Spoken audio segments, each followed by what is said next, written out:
Hi everyone, I'm Gul-i-Hina Shahzad. Today I will talk about China-Pakistan Economic Corridor (CPEC). It is the flagship project of China's Belt and Road Initiative with its huge investment and infrastructure development. It is one of the 6 economic corridors which fall under the Belt and Road Initiative. I will discuss what CPEC entails, what projects come under it, its institutional framework, and how to understand the CPEC investment, financing, and sectoral distribution.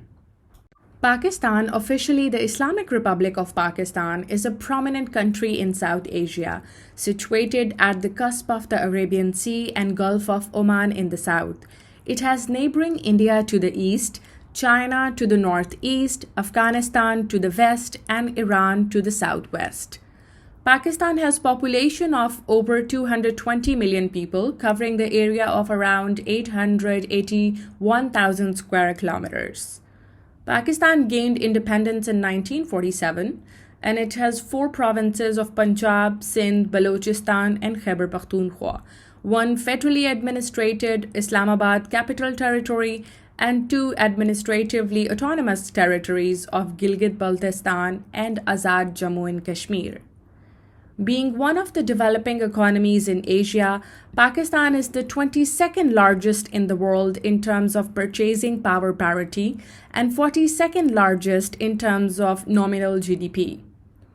Pakistan and China have had strong diplomatic relations throughout, but now with CPEC investments, the economic cooperation has been enhanced and China has become one of the most important allies for Pakistan. CPEC was launched in 2013 when China's Premier Li Keqiang visited Pakistan.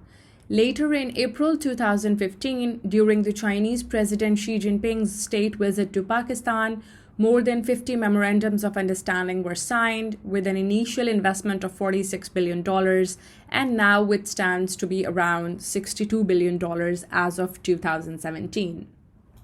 CPEC is defined as a regional connectivity framework which spans over 3,000-kilometer network of infrastructure development, including roads, railways, ports, bridges, and highways connecting Kashgar in Xinjiang, China, to Gwadar, Karachi, and other coastal cities in Pakistan via the Khunjerab Pass and other node areas.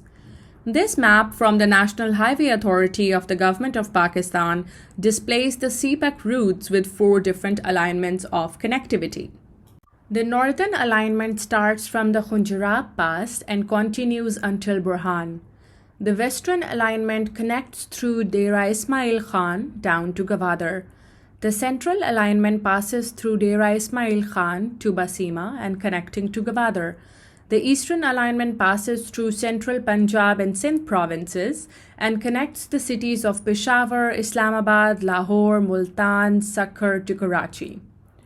Through the construction of various roads and highways and enhancing capacity of existing railway lines, the goal of the corridor is to build an integrated transport network, to create energy and logistic hubs, and special economic zones to enhance trade, commerce, and cooperation between China and Pakistan.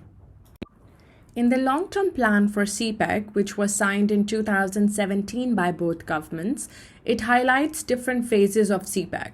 Phase 1 included some early harvest projects, which were until 2018, with some short-term projects to be completed by 2020. The next 2 phases include medium-term and long-term projects, which are aimed for the year 2025 and 2030 respectively. The energy and infrastructure projects were at the core of the Phase 1 of CPEC, but now in the Phase 2, more emphasis has been given to enhance investment opportunities through industrial, financial, and agricultural cooperation. Also to focus more on the socio-economic development in Pakistan and to promote people-to-people interaction between the 2 countries. So let's have a look at the financing and sectoral distribution of CPEC projects. Out of the total $62 billion, majority of the CPEC funds were initially allocated in the energy sector for electricity production. This is due to Pakistan's peculiar situation of electricity shortage at the time of the launch. whereas the infrastructure projects were second in line, and then railway and 2% went to Gabada-related projects. Also, it is important to note that this total $62 billion is not a lump sum payment made, but rather it is being allocated on the project basis as current projects are being reviewed, added to the portfolio, and implemented accordingly. According to the study conducted by Arif Rafiq in 2017, the CPEC financing make up around 64% as FDI, 24% as concessional loans, 6% were commercial loans, and only 1% was the grant component.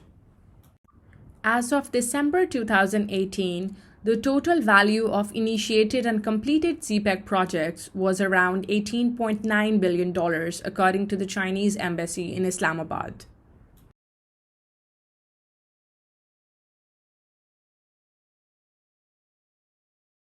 Now, this figure has reached around $28 billion, according to the latest estimates of 2021.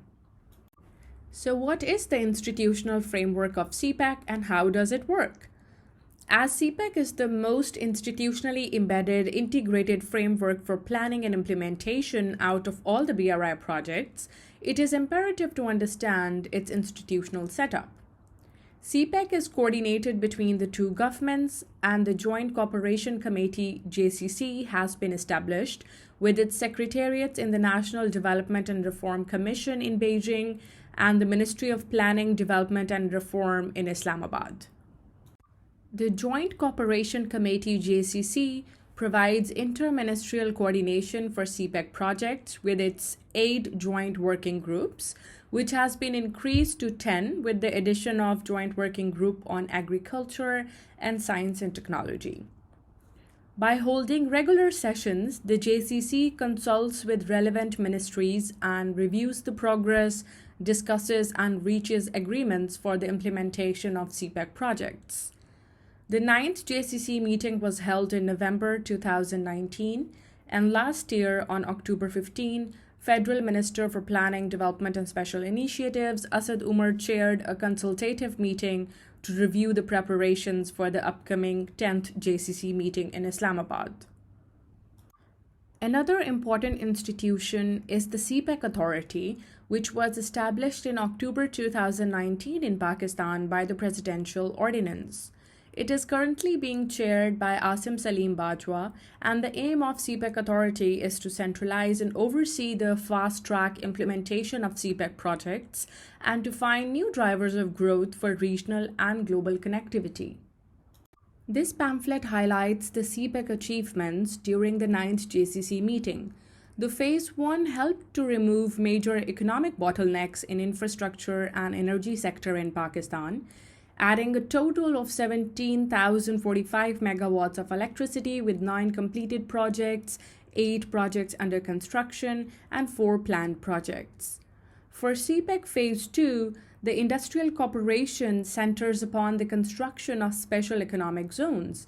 3 out of the total 9 SEZs have already been under process, and the upgradation of the main Line 1 rail project has also been added to the CPEC portfolio. With the COVID-19 pandemic, some of the projects have been delayed, but both governments have prioritized the continuity of CPEC projects. That is all for now. Thank you for listening. Goodbye.